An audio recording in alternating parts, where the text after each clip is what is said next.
you. It's very nice meeting you, everyone. SCCEI has been on my mind for a while because I've attended a few of the talks and I've never spoken. So I'm very honored to be here. So today the project is titled "The Confluence of Technology and Talent: Return Migration and Rural Entrepreneurship." Let's begin just by saying that the entrepreneurship is an engine for rural development. So here I'm citing papers by a few of the scholars in the audience today, actually. So Hongbin's work and Scott Rizal's work, Jean Oi's work, etc. They show that the rise of rural self-employment is a sign of economic growth and development. And rural citizens and residents, they're increasingly engaging in complex activities, business activities that produce an okay amount of income, right? And self-employment is growing rapidly. And some rural residents can even earn more wage or income than their urban counterparts.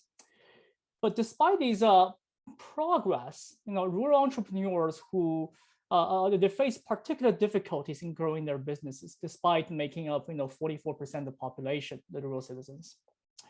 So first and foremost, rural businesses lack access to the wider urban market.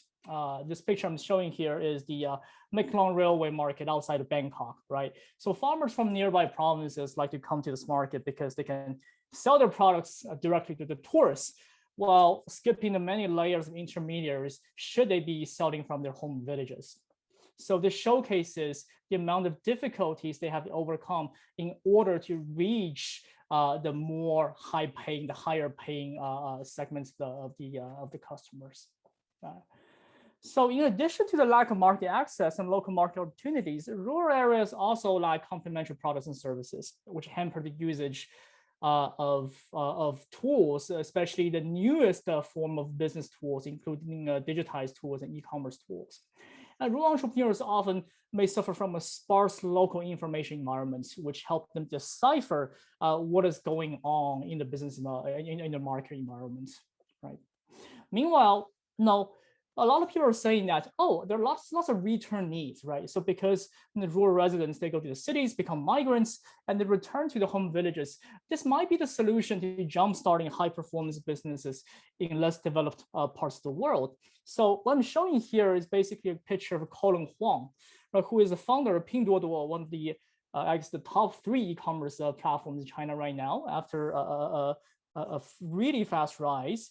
Colin, he began studying at Zhejiang University, and he went to the US and he worked for Google as well as Microsoft before returning to China. So are these returnees a solution to jumpstarting high quality, high growth, high performance businesses in less developed part of the world, right? So along the line, research shows that returnees drive entrepreneurship in their home regions, and especially in the international context. And the key mechanism underlying most literature is that of knowledge transfer and knowledge spillovers, right? But the vast majority of this research has been conducted in the international context, where people like Colin Huang go to the US, return home to China to start businesses in Beijing or in Shenzhen, right? And this is all understandable. But very little research in comparison has studied domestic returnees to rural areas and how they can generate high growth, highly scalable, and high performing businesses in rural areas. Wesley, can I ask a question? Yeah, please. So do these people return home to start business, or they have no good jobs in the cities? That's why they return home. They have to start a business. So which one is true? Yeah, so I think if you look at the 4th bullet point, so this research, right, is looking at these returnees return home because there are no labor contracts right now in the cities, right? So for the majority of these returnees, they return home because they couldn't find high-paying urban jobs for the season, and therefore they engaged in very low-income sort of self-employment back home, which doesn't lead to high-growth businesses potentials. So that has been what's been covered in the literature. But compared to international context, which focuses on knowledge-intensive industries and kind of like more scalable businesses, it's really rare to see instances like that, like that in rural returnees.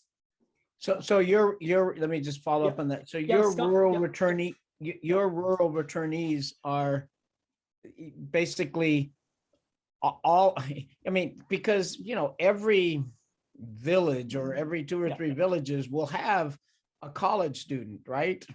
There's not many of them, but and you know, that college student who goes out, gets educated, gets a job in the city and come back to the village, that would be the parallel to the Pinduoduo returnee.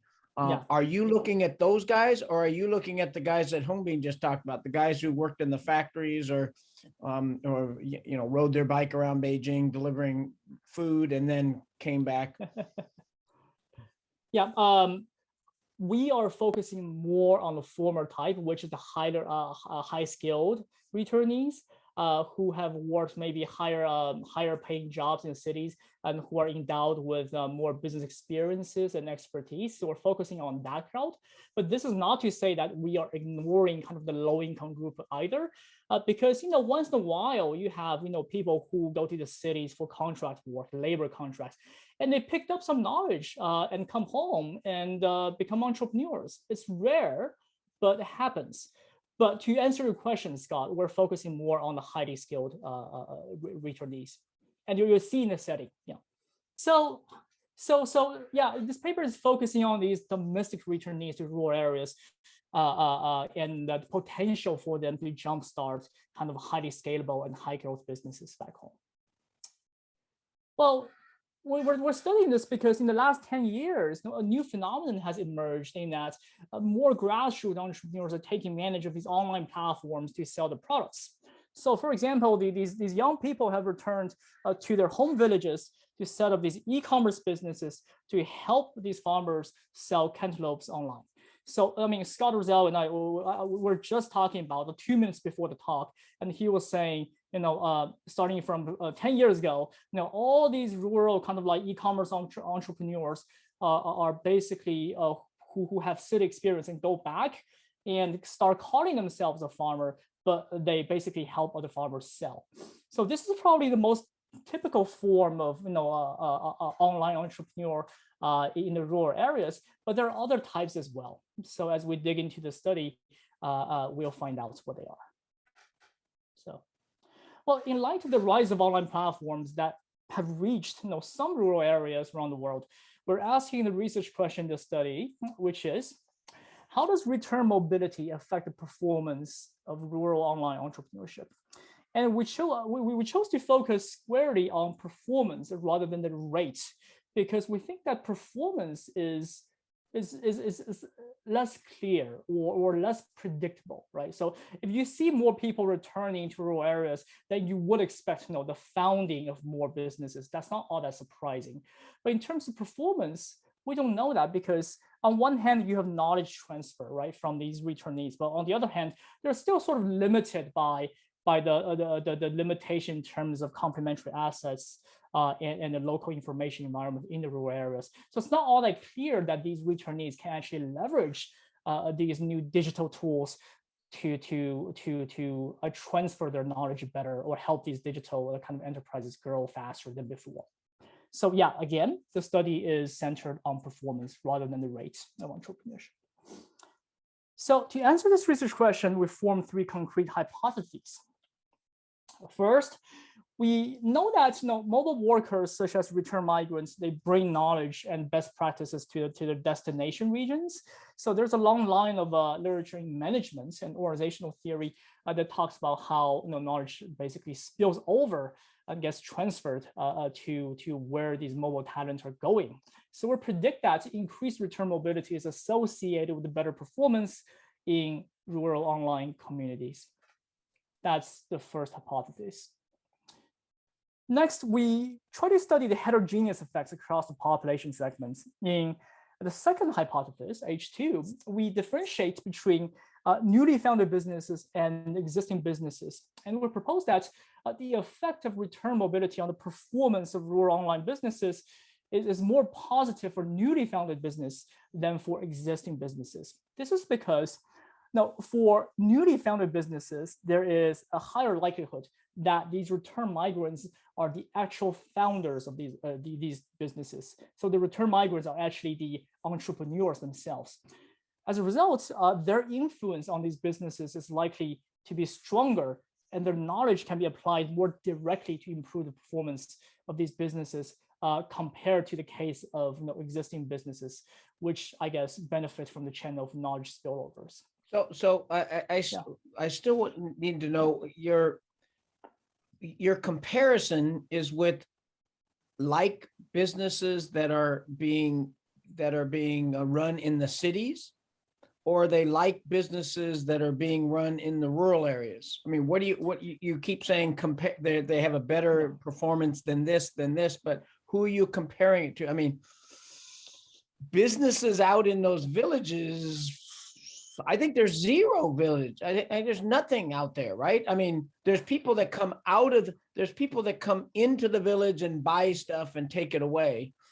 Maybe in Zhejiang, Jiangsu, I think that's where your studies. Yeah, I guess that they'll have little in-home factories and that kind of stuff. But yeah, I mean, or is it in the county seat that you're comparing it to? So we're comparing among rural entrepreneurs, rural businesses. So these are all rural online businesses, e-commerce businesses, and we're comparing the performance of these businesses in a particular province versus in other provinces. Okay, and to answer your question, you might be surprised, Scott, because in the field, what we saw was that there are clusters, like huge clusters of these grassroots entrepreneurs who are selling things online, and they're literally live in the villages, right? So we went to some of these villages, right? Sure, they're in different parts of Jiangsu and Zhejiang, but we also saw those places in Fujian, in Anhui, in Jiangxi, in Shandong. So surrounding provinces that are traditionally, I guess, economically less advanced than the two provinces you mentioned. So there's a rise of these clusters, yes, but you're right. The majority of Chinese rural areas or the Chinese villages do not have these clusters. We're talking about minority here. Yeah, you're absolutely right, Scott. Yeah. So the H2 is about newly founded versus existing businesses, and H3. Their hypothesis, we differentiate between female-led and male-led businesses. And we propose businesses is less positive or more negative for female-led businesses than for male-led businesses. And the reason, so we're basically citing a sociology literature right here, the literature of gender homophily, right? So the theory basically says that the men tend to include more men than women in their discussion networks. And this creates a tendency for men to communicate more with other men and women with other women. And the fact is that the great majority of the migrants and the return migrants are actually men in China, right? So this, this disparity in the number of returnees across gender means that communication between male entrepreneurs and returnees takes place at a higher rate than communication between female entrepreneurs and returnees. And therefore, the male ones are more likely than female ones to absorb return migrants' knowledge and best practices, especially if the knowledge is tacit and requires personal communication for it to be internalized. Okay. So here's a summary of what we propose to study. The H1 is direct relationship between return mobility. Sorry about the typo here. The DV should be the entrepreneurial performance. And the H2 and H3 are basically two moderation effects where we're using newly founded and female-led as the key moderators here. Okay, so that's the setup of the study. So the research question studies the relationship between return mobility and the performance of online businesses in rural areas. And to study this question, we exploit a policy change that took place in China's Jiangsu province back in 2013. So essentially, this policy introduced a new residence permit for rural migrants in the cities of Jiangsu. Traditionally, a lot of migrants in Chinese cities want to obtain the urban hukou, right? The urban residence status. However, they need to be employed in urban jobs for consecutive 3 to 5 years, right?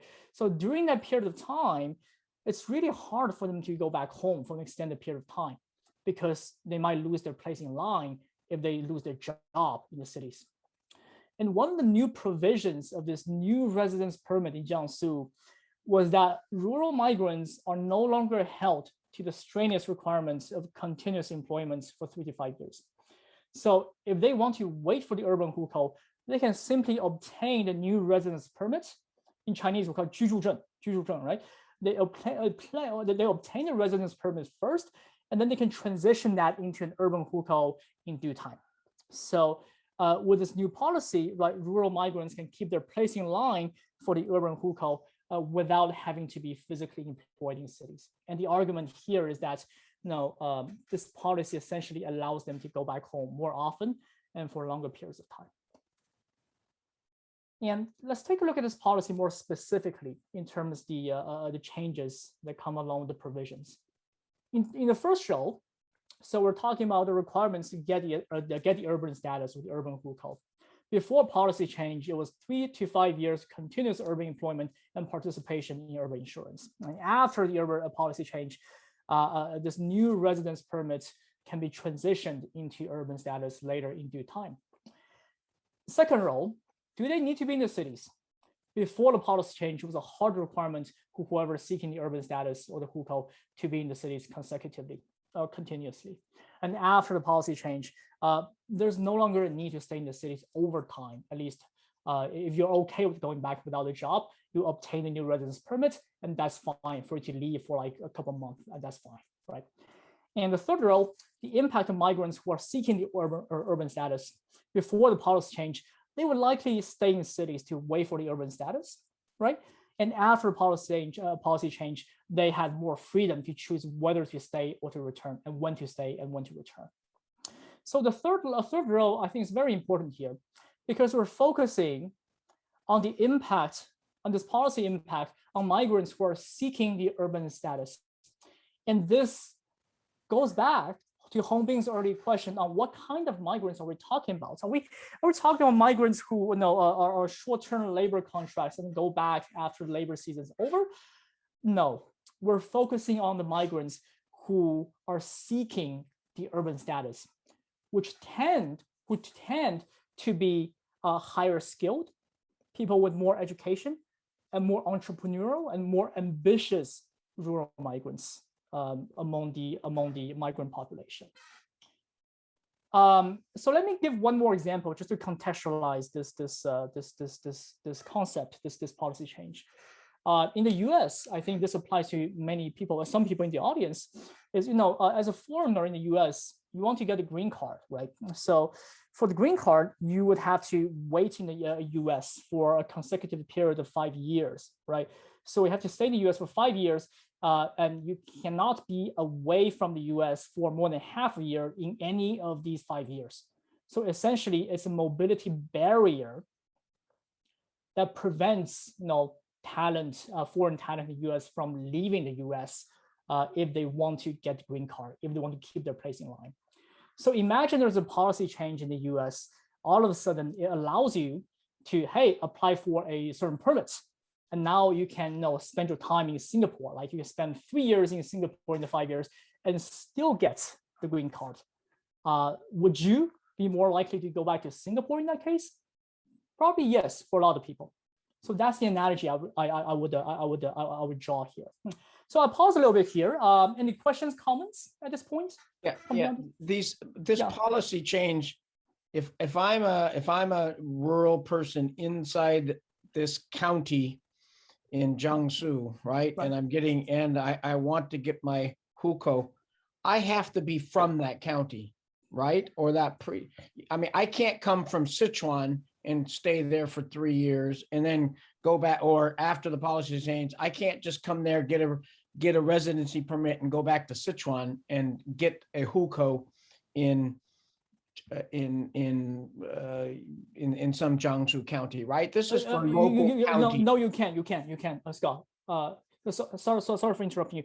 You can. So as a rural migrant from any parts of China, you go to Jiangsu city, Nanjing or like Suzhou or something, and you get a residence permit. You can get a residence permit if you're a rural migrant. So it's not only for the rural citizens. So this actually leads to a potential issue of contamination. But that's for. But there must be an education requirement. too. I mean, you can't, if you're a junior high dropout and you barely read and write and you go work in a Jiangsu textile factory, right? Nanjing's not going to give you a hukou. So it varies from city to city in Jiangsu, but general policy is that it became a lot easier. It became a lot easier. So this is not Shanghai, right? Shanghai still has a requirements, education requirement, everything. Shenzhen is very difficult. Beijing is difficult. But Jiangsu cities around 2013 have drastically opened up their requirements. Part of the reason is that, I mean, these cities are not as in demand as Shanghai and Shenzhen are. So they have more lax policies. But again, Nanjing compared to, say, Yancheng or Liuyingang, which are two cities in the northern part of Jiangsu, definitely have higher requirements. So from my memory, I cannot be sure. I cannot answer this question 100% because I might have forgotten. But from my memory, Nanjing has an education requirement as well. Yeah. So Wesley, so what is the major channel? Basically, so are you arguing that after relaxation, more of these people return home to start business? Well, and the quality will improve? Yeah, so the argument here is the lifting of a mobility barrier, or it's a lifting of a barrier of return mobility, right? So we're saying that these people can more easily return now. You can spend more time back home. And the main mechanism we're proposing is that of knowledge transfer. So more of these migrants being at home in their home regions can sort of transfer their information, communication, and knowledge to those entrepreneurs back home.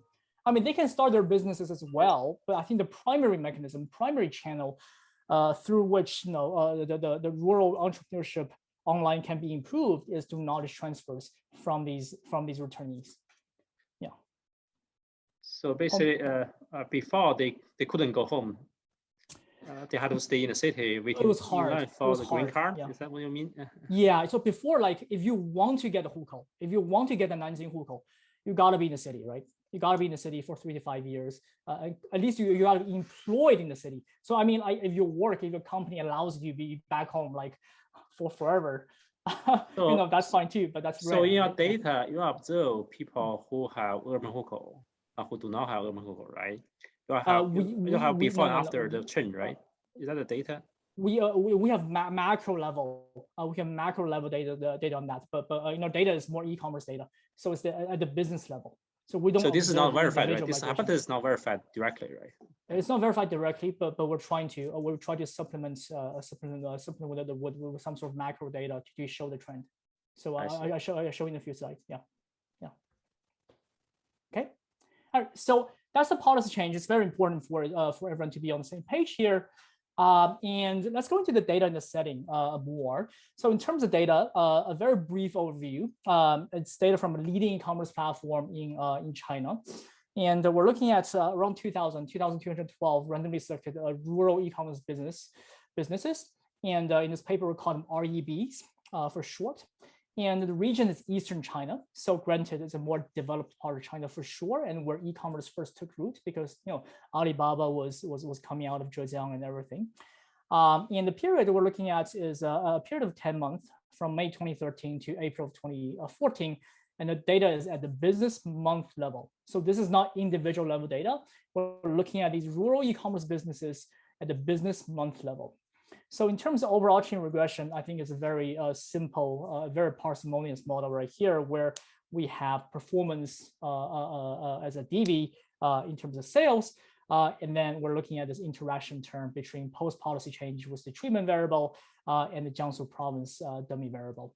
And we're including the business level fixed effects and several other time variant controls as well. Okay. And here's a list of variables, as I just mentioned. In addition to the treatment, the moderators are newly founded dummy and also the female-led dummy variable. And controls were including a price rate, the business ratings, and the age of the business in terms of months. Okay.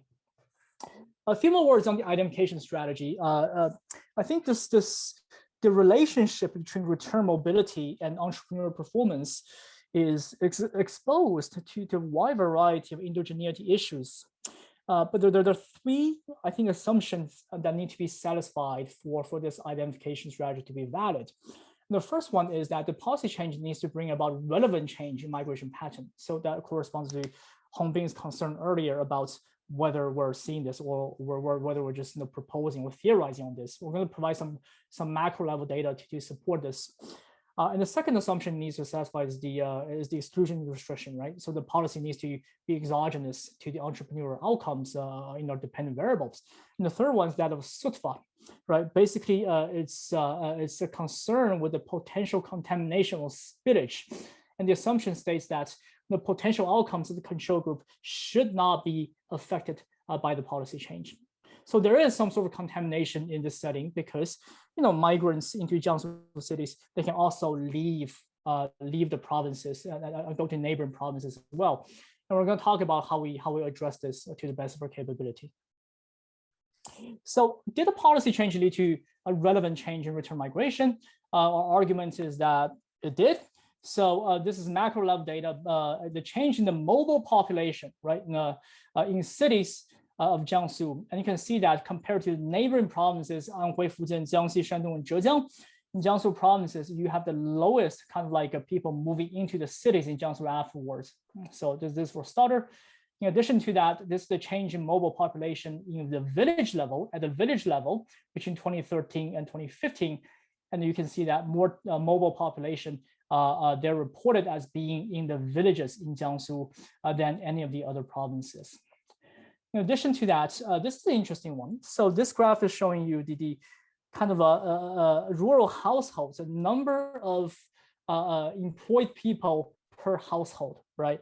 So on the left-hand side, the lower income one, you're actually seeing a slight decrease between 2013 and 2013 in the Jiangsu household and rural households.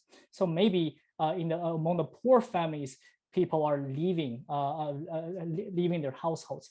But in the wealthy group, in the upper income rural households, you're actually seeing people returning, right? So more and more people returning. So 7% increase in the number of employed family members back home from 2013 to 2014, right? So, I'm seeing a question. Scott, yeah. Please. No? Okay. No, I don't have a question. Sorry. Yeah. Okay. So these are macro level data. There's more of such data in the paper, but these macro level data are our attempt to show that yes, okay, there is relevant change in the level of return migration in Jiangsu compared to other provinces after the policy was implemented. So in terms of the exclusion, so actually, I do have a question.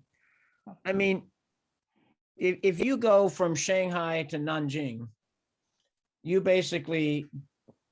don't go through, I mean, it's solid city. It's like going from New York City to Boston, right? Yeah. Right.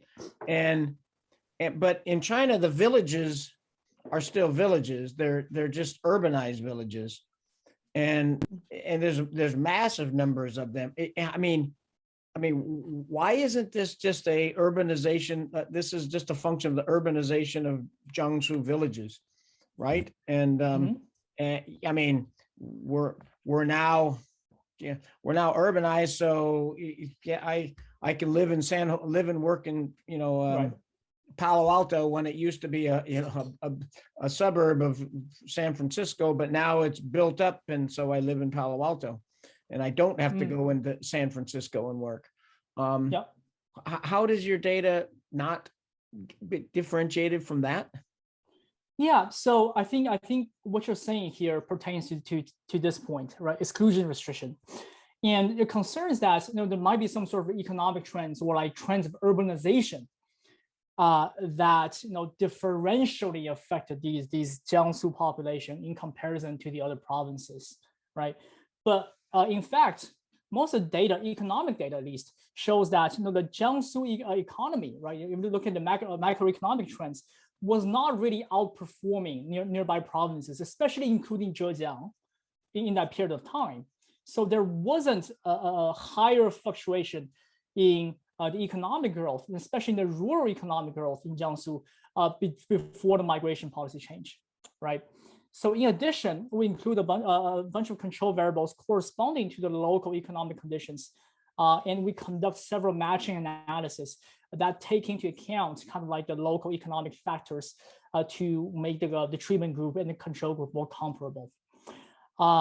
So having said that, I think, Scott, you make a very valid point here, because if these Jiangsu villages are urbanizing at a faster pace than other provinces, then we have an issue, right? So we do a couple of tests, right? So we can do a Jiangsu versus Zhejiang comparison, and then we can even include Shanghai or like the rural parts of Shanghai as a comparison point, because we know that Zhejiang is a very developed province as well. So we can do such a comparison to show that this is not the case. And in addition to that, what we did is a border analysis. We'll show this analysis later. So we're separating Jiangsu into southern Jiangsu and northern Jiangsu, right? So Scott, you're an expert on this topic. You'll know that northern Jiangsu, close to the Huai River and and the northern part of the province, is less developed economically, far less developed economically than southern part of the southern part of Jiangsu. So comparing that part of Jiangsu versus the neighboring part in Shandong province to see if there's such an effect as well. So these are some of the things we did to get at your comments. I mean, comparing Jiangsu to Zhejiang doesn't, that's not very convincing, but comparing northern Jiangsu to southern Shandong, that's right. That's more convincing. Yeah. That's right. Yeah. Okay. Be interesting to see that. Yeah. Okay. So exclusion restriction, that's one concern, and I just talked about how we try to address that. The second concern, I think the second concern pertains to lobbying by these rural kind of e-commerce businesses. It's rare in China for these local businesses to especially less powerful businesses to lobby their governments, given the political system. But also the rural e-commerce, it first came into the attention of local governments around 2014, right? So that's after the sample period. Right, 2014 is the first year Alibaba initiated the Rural Taobao project that made people aware of, we're actually seeing these, e-commerce businesses in the rural areas. So our argument is that that's not the case, and also conducted a series of t-tests. We're comparing this pre-period cross-province, the province differences in the sales of these rural e-commerce businesses, and we found no significant difference in the pre-period. Which indicate to us that maybe these businesses didn't really have a huge incentive to lobby their local governments to promote e-commerce business before the policy change. So there's very little evidence indicating that this policy change was a result of grassroots action from the businesses or from the local governments. Last but not least, I think this is very important. SUTVA is related to spillage and contamination effect, right? So this is a tough one, because we need to prove that the policy change in Jiangsu needs to not affect the performance of REBs in other control provinces so as to make it easier to detect significant treatment effects, right? So this cannot be tested empirically, but we collect data and conduct tests to indirectly assess the plausibility of this assumption, right? So first of all, 60% of the rural migrants in Jiangsu cities are actually from within Jiangsu. This is very different from Beijing, Shanghai, and Shenzhen, where the vast majority of the rural migrants in those cities are from outside of the city. But so there's a very high proportion of within province rural migrants in Jiangsu. So that alleviates the concern, because we can be sure that most of these rural migrants in cities would return to other rural parts of Jiangsu. And this figure is very, very high, close to 80% in northern Jiangsu cities. So we're going to do the border analysis to show you that. And another argument is that even if we have contamination, right, where these return migrants from Jiangsu provinces will be spilling in all directions to the other provinces, we would argue that would make it more difficult for us to detect a Jiangsu advantage among the rural businesses. The reason is because the spillage of these talent to other provinces would elevate the entrepreneurial performance of those businesses in other provinces, which is our control group. So it makes it more difficult to detect the difference as such. Okay. So let's move forward, and without further ado, I show you some of these main results. First and foremost, this graph basically shows you that the monthly sales of REBs, rural e-commerce businesses in Jiangsu versus in other provinces. And the vertical red line indicates the time of the policy change. And before, in the pre-period, you can see that there appears to be a parallel trend of some sort. And afterwards, especially after a couple of months, we're seeing a divergence in performance pertaining to the Jiangsu REBs.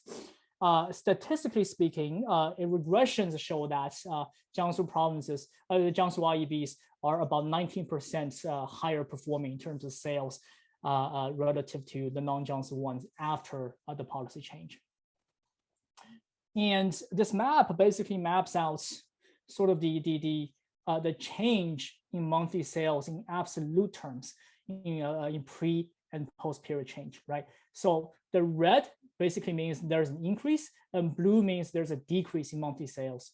And 1 unit of sales here is estimated to be $60 because that's just from the data. Data's anonymized, so sales are kind of anonymized, but we estimate that 1 unit is $60.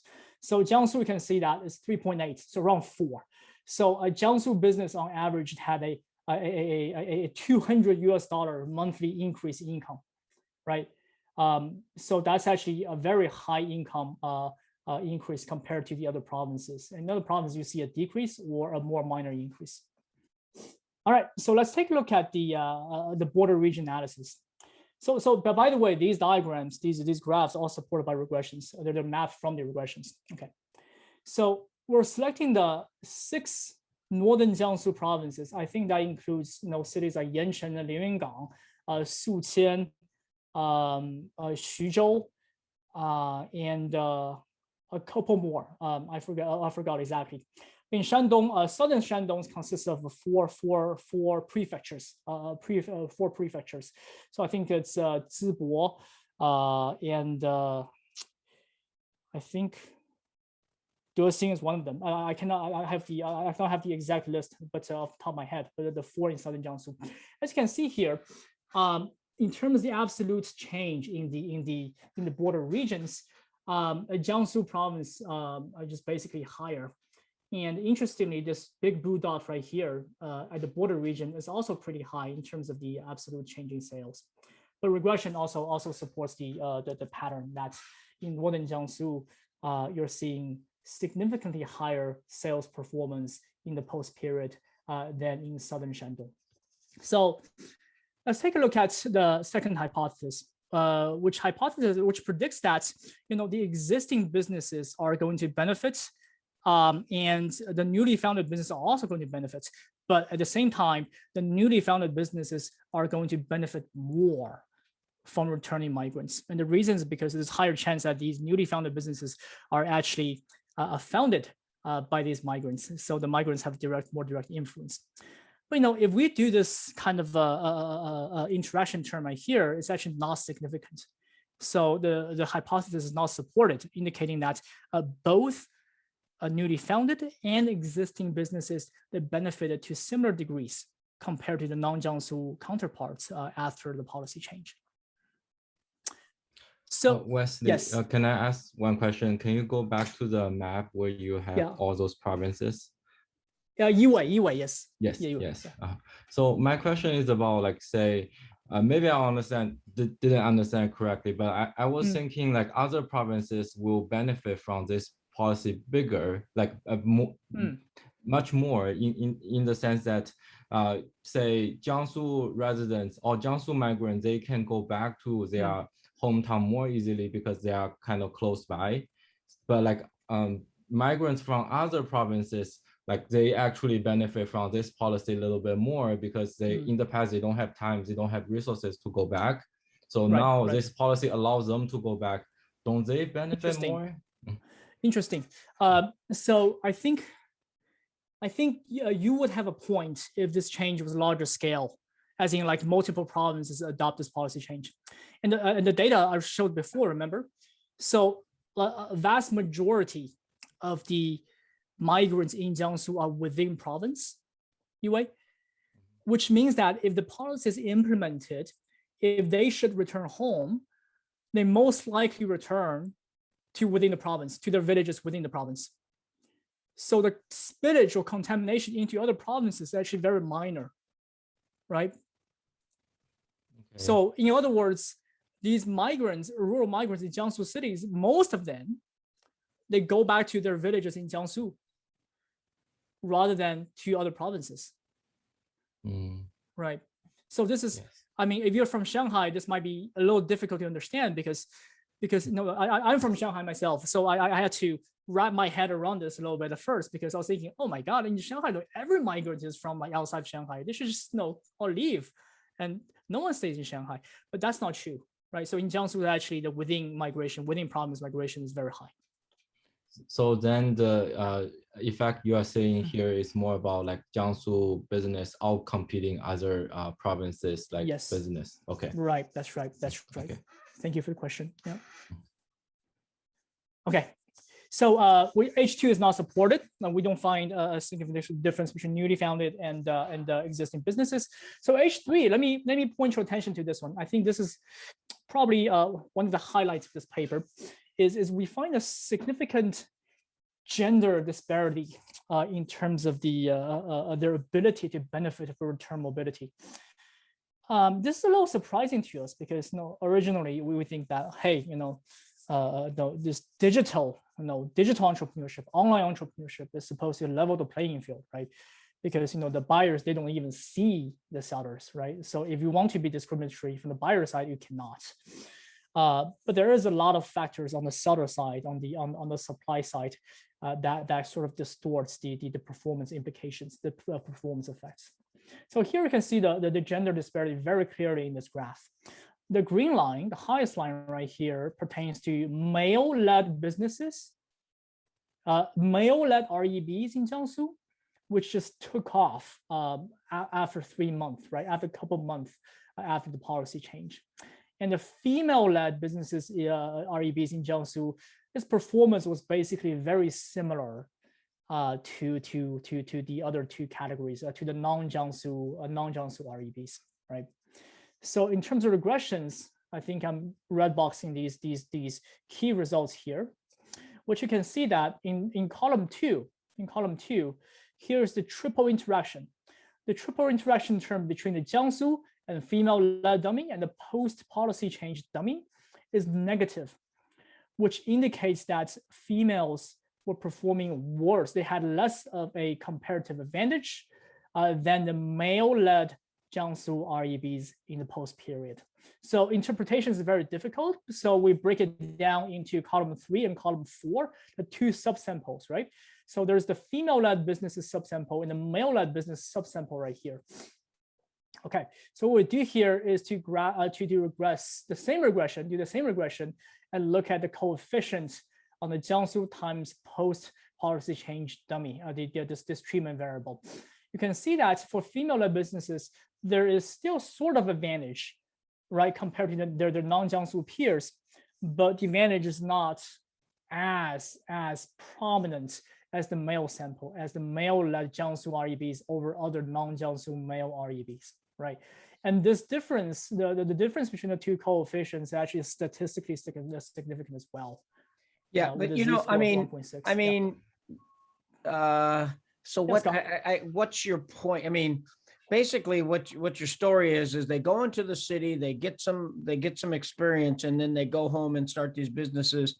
And in Jiangsu, where they can go home perhaps a little earlier, that there's a little bit there's a positive impact there, more sales versus other provinces, right? And but the male female difference is, women go back to the village and then they start a family, right? I mean, if you look at 19 to 25-year-olds, the migration rate of male and females is exactly the same, 100% the same. But this is before any digital birth, but as soon as the females get 25, right, then their migration rate goes down because they go back, and then they basically stay in the village and and many cases raise the kids, or especially when they have two kids, the second kid. So this is this just, I mean, it's not discrimination inside. Are you trying to say this is discrimination inside the digital economy, or is this basically the role playing within the Chinese rural society? Right. So I think, Scott, you raise a very good point. So by the way, the data I find is overall, so male migrants outnumber female migrants 2-1 in China. So maybe but Jiangsu, not for 19 to 25-year-olds. Yes, I can imagine that. I can totally imagine. Okay. Of course, and that's what I just said, right? They because the women start going back once they start having babies. Right. So I think that's a potential mechanism which we can try to tease out. The argument here is not necessarily of digital discrimination. It's one of sociology. It's a sociological argument of gender homophily. So I think to test out this argument, let me just elaborate a little bit more here, Scott. So we're saying that by the way, we're saying that the primary mechanism of why return mobility drives rural online entrepreneurship is through knowledge transfer, knowledge spillovers from these returnees, right? And we're saying that the plausible mechanism of gender disparity in performance is that of gender homophily, which indicates that males tend to include more males in their communication networks. And because more return migrants are male than female, maybe not among the 19 to 25-year-olds, but I think post, kind of like the childbearing age, right? So we're talking about 30s, people who have gathered maybe some experience, and especially among the high-skilled high-skilled rural migrants in cities, they're likely to be in their 30s or even 40s, right? So, but there's going to be more return female migrants than there are male migrants, because there's more male migrants at 35 to 45 than there are female migrants. Everybody goes when they're 20 to 25 or 30, and females come back. So there's more female migrants than return migrants than male migrants by far.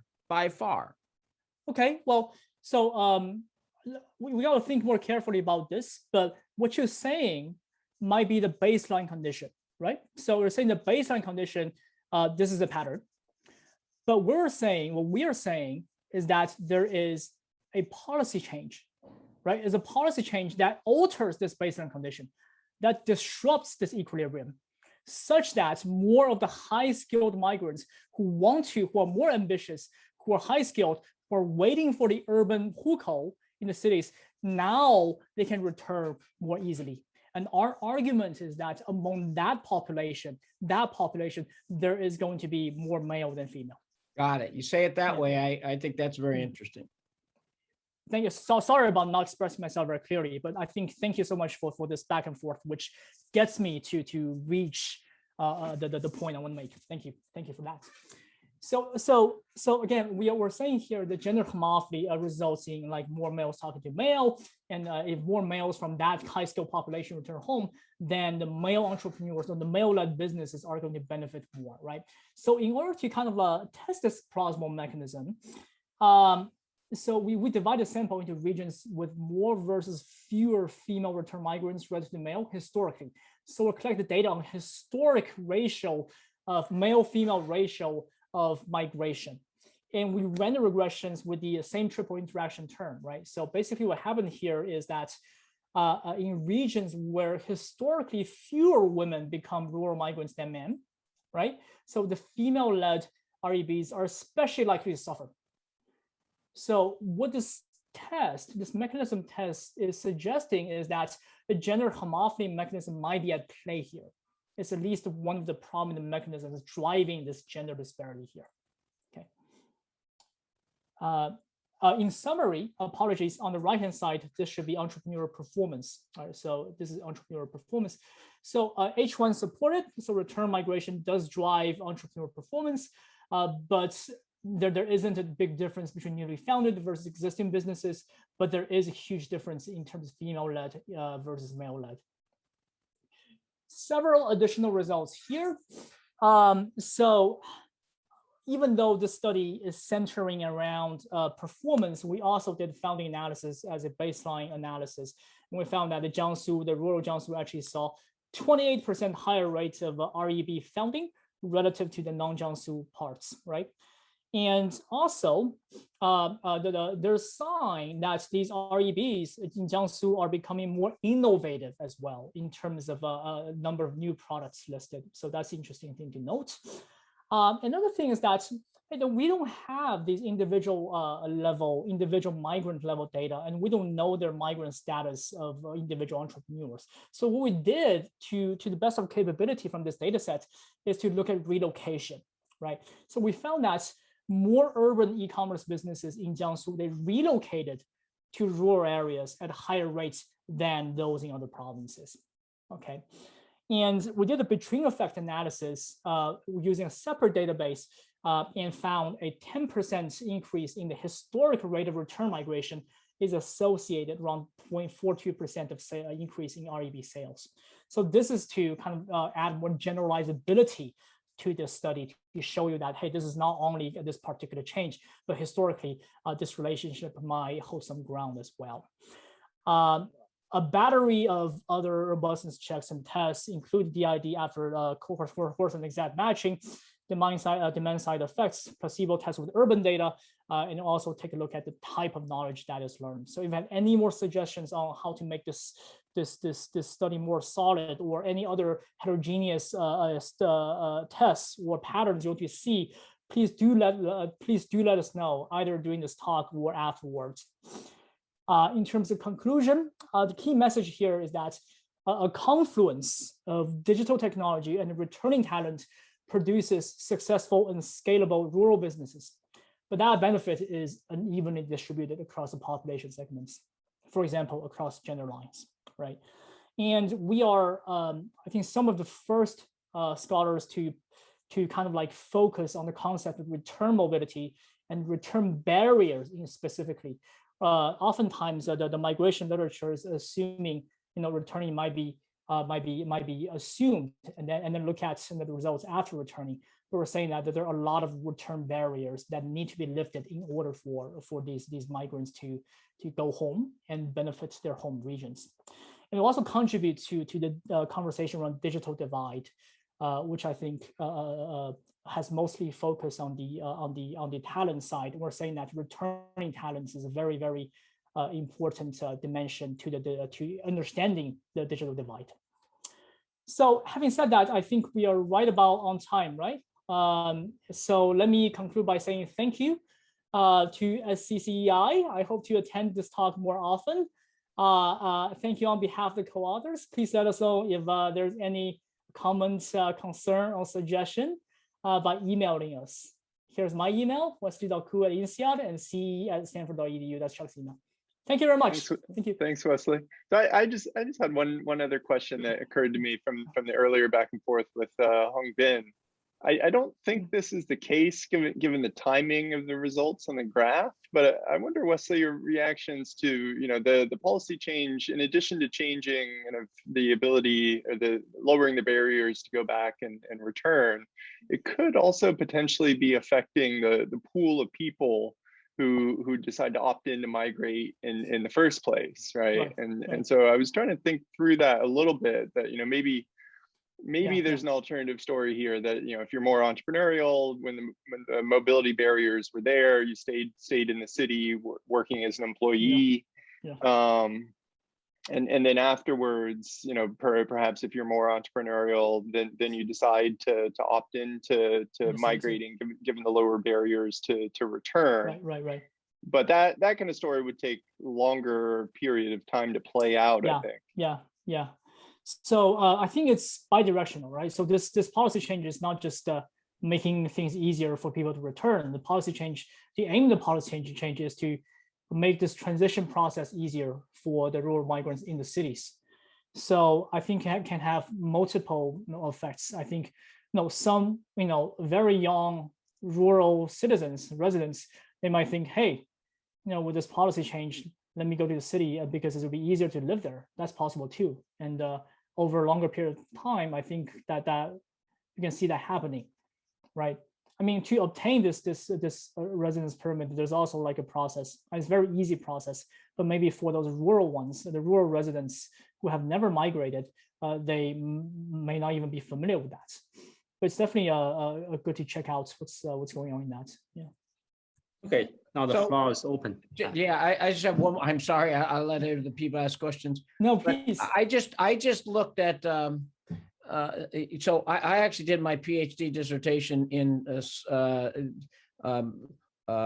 middle Jiangsu in Gaoyou and Xinhua, which weren't your province counties, but I just looked up online, and there was a giant investment by the province in basically internet connections in 2013, 2014. Okay.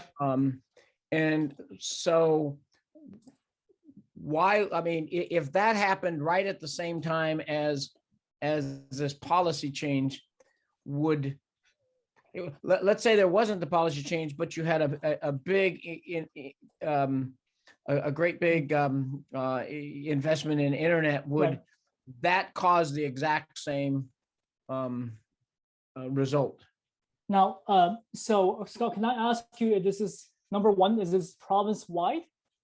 And number two, I don't know. I mean, I just Googled the I was just Googling the Xinhua Gaoyou website that I always look up, because we do you feel attached.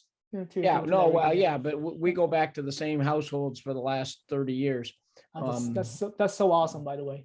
The other thing is that the migrants from these areas went from Jiangsu went much earlier than the migrants from Jiangxi or Anhui or southern Shandong, just because of historic ties. And I'm just wondering if, because Shanghai used to be a part of Jiangsu, right? We don't like to admit, but right, right. But so the question is, do you know if they were older? And so this maybe just an age effect, as opposed to a return residency effect. So.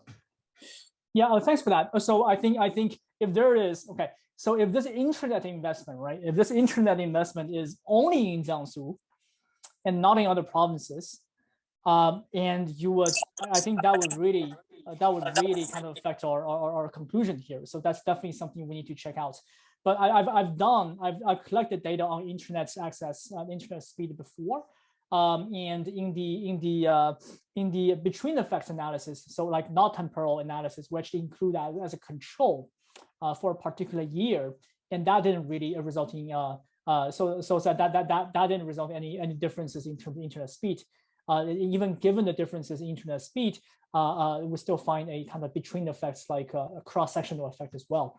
So that should assuage your concern a little bit, but it's definitely important for us to find out this giant internet investment you talk about. So we're gonna find out if that's true. Yeah, at least when I searched, I didn't find a significant difference between Jiangsu and the provinces in that time. Yeah. But in terms of age effect, yes, we can take a look at the ages of the entrepreneurs, right? Among the newly founded businesses, entrepreneurs, maybe some of them are migrants. Let's take a look at the newly founded businesses, whether they're older or whether they're founded by older people or younger people compared to other provinces. Yeah. Thank you, Scott. Keith. So what's the distribution of the sales? Distribution of the sales. Did I not show? I didn't show. Sorry about that. So, the median is 0. Right. In fact, 70% of the business month in our database are zeros, and that's understandable, because a great majority of the entrepreneurs, they don't sell anything in a given month, right? Because a lot of volume that tends to be concentrated in few businesses. And by asking the question, do you have a concern in one direction or another, or no, I'm just curious. I mean whether this is driven by a few outliers. It's 70% are zeros. So. Maybe I can Winsorize the sample in the rerun. No, it'd be interesting to show the distribution of different groups. So, just show this histogram. The average is around the average is around 2,000 US dollars. The average you already showed on this graph actually. The average. So what I'm interested in is the histogram for different groups. See if it shifts. Histograms of different groups. Okay, thank you. Yeah, theoretically, it's still hard to understand what this is actually. So for me, so okay. Yeah, more questions. Are you talking about the mechanisms or? No, the return migration story. So I see the story overall. Okay. I mean, if you think about if you go to Jiangsu, I went there for my own thesis in the 90s. You study TVEs, 乡镇企业, you will find the same pattern, right? So male Jiangsu rural people are more likely to be entrepreneurs. They are more successful than females and then people from outside Jiangsu. So it has nothing to do with Hukou or East business. Anyway. Okay. I think the gender disparity should hold for other kind of contexts as well. You're right. But in terms of returning, right? Like in terms of returning and scalability. Jiangsu people just start more firm than people from outside Jiangsu. I mean, if we can, of course, not compared to Zhejiang and Fujian maybe, but compared to the rest of the country, especially Shandong, I mean, of course. Yeah, I see. Okay, thank you, Hongbin. I'm seeing a few raised hands here. Maybe let's go with Dorian. Dorian.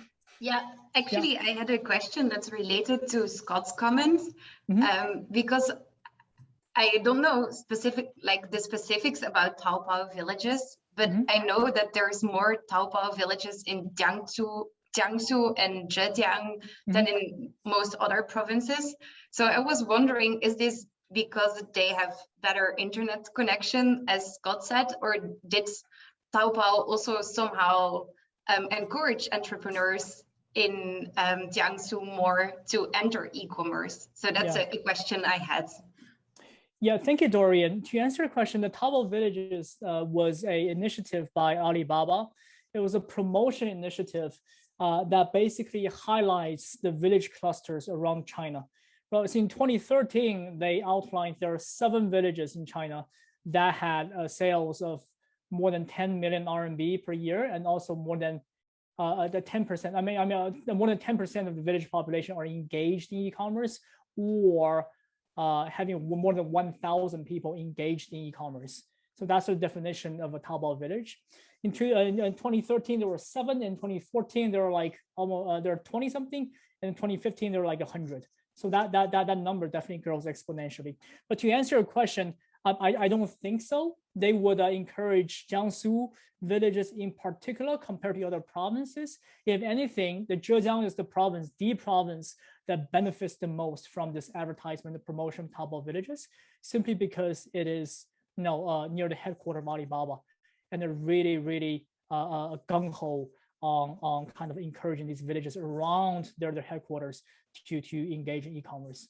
Yeah, but thank you, Dorian. Okay, actually, I also had a second question. Please. So I was thinking, if a household has a household business, is this business then most of the times considered as a male-led business? And then I was thinking, maybe household businesses are usually bigger than like a one-person run business. Right. So maybe that explains why male-run businesses or like household businesses hire more labor. I don't know. These businesses are generally small businesses. It could be a mom and pop shop. So it could be like a husband and wife selling flowers, or a couple of cousins selling furniture, things like that, right? But I'm struggling to understand why household businesses tend to be male. Is it because males tend to be the head of household? Is that I think so. Okay. Like, for example, my parents have a business, and like my dad is considered as the leader of, like, I think it's a typical way it goes in many countries. Yeah.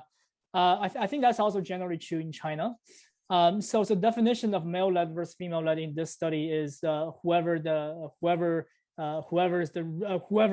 business is registered under, right? So there's a registration process on the website, on the platform, and you have to fill out your name, your ID number, and your gender, age, stuff like that. So that's whoever the name falls under. So it could be that the business is run by a woman, but it's actually under the name of man, or vice versa, right? Yeah. Anyway. Hi Wesley. Do you perceive that cities that issue more like resident permit hurt economically to some extent? Like say many talented migrants are gone. Like I actually don't, because I think the residence permit is a good step forward of integrating, basically equalizing between rural and the urban areas. I think the story I want to tell here is that these returnees or return migrants, they're given more flexibility to return, and they have choice of how long to spend back home compared to before. And these people ultimately, they still contribute a lot to the cities, even if they spend some more time back home, right? So the argument of knowledge spillovers and knowledge transfer through those people to the existing entrepreneurs back home, right? So in a way, after this policy change, these returnees, they're contributing both to the cities and to the rural areas. And as time go on, I think Chuck was talking about that. You should expect to see a more and more rural, especially young rural citizens, they get integrated and more urbanized into the urban areas in Jiangsu, and they will be contributing more to the urban areas as well. Yeah, and we did run the data. We run our data using the urban only sample, and we didn't find a Jiangsu disadvantage or Jiangsu advantage or Jiangsu difference compared to other provinces using urban data. Yeah. So I was thinking maybe run heterogeneity by number of like permit issued aggregated at the city level, right? So they issue a lot of permits. Yeah, so those cities could hurt, like say they lose some talents. Right, and then, right. I actually have another kind of I'm kind of confused in a way that why like this story is all about knowledge transfer, not really about return migration. Like say some of them really stayed in the village and start business there. So I think your figure in the beginning, I kind of like think supporting that there are lots of return migration. So there are three channels. I think the effect can be, a positive effect can happen. One is through knowledge transfer. One is through direct entrepreneurship by them, so and then through founding, and the other is through, I guess it's also a form of knowledge transfer, but them becoming employees, right? Them becoming employees at the existing startups, existing businesses. So all three can be contributing factors, but we're trying to tell the knowledge transfer stories because what we found the strongest effect is among the existing businesses. So we're seeing the existing businesses, their performance increase compared to other provinces. So it's not like it's more of an existing business story than a new like a founding story, if you will. Yeah. So like it still kind of gets the last channel you were talking about, like they going employees, back and become employees, right? Right. That part is harder to tease out, unfortunately. Yeah. Thanks. Thank you. Thank you, Wei. Peter, you do have a last question? Hi, Peter. Just a question. In terms of how you kind of find out these e-commerce were driven by returnees rather than by local people, like Wei already mentioned, could it be knowledge transfer between southern Jiangsu and northern Jiangsu? Because if you look at the transportation, even from Yangzhou, Xinhua, even Yangon, there's only like a few hours by bus. And there's quite frequent kind of communication and exchange between Northern China and Southern China. Right. Or right. could it be e-commerce you could outsource to the Northern China or to the Northern Jiangsu from Southern Jiangsu? Because it is, there's a cost differentials between those two parts of Jiangsu. Mm-hmm. So let me think about this. Yes, I mean, a certain degree of communication can definitely take place. But the idea is not to say that, hey, yes, communication is taking place or not taking place, and that's really good or bad for the business. The explanation here is that there is a policy change, there's a shock, there is a plausibly exogenous treatment here that alters the equilibrium such that there will be more and easier communication between the rural migrants returning home and the existing businesses. So what we're doing here is do a kind of diff and pre and post comparison and saying that because of this policy change, and we're arguing that not many other things are changing at the same time, and therefore you're seeing that difference. So that's the argument. I mean, what you said still makes sense. I mean, communication can still take place and, reduce the cost, whatnot. But the key is here is that there is a change that alters the equilibrium. All right. Yeah, thank you very much, Peter. Yeah, thanks. I think we have heard, Wesley and Chuck given a very, very interesting talk. And thank you all for coming. Thank you all very much. Very nice meeting everyone. Hope to see you in person. Bye-bye.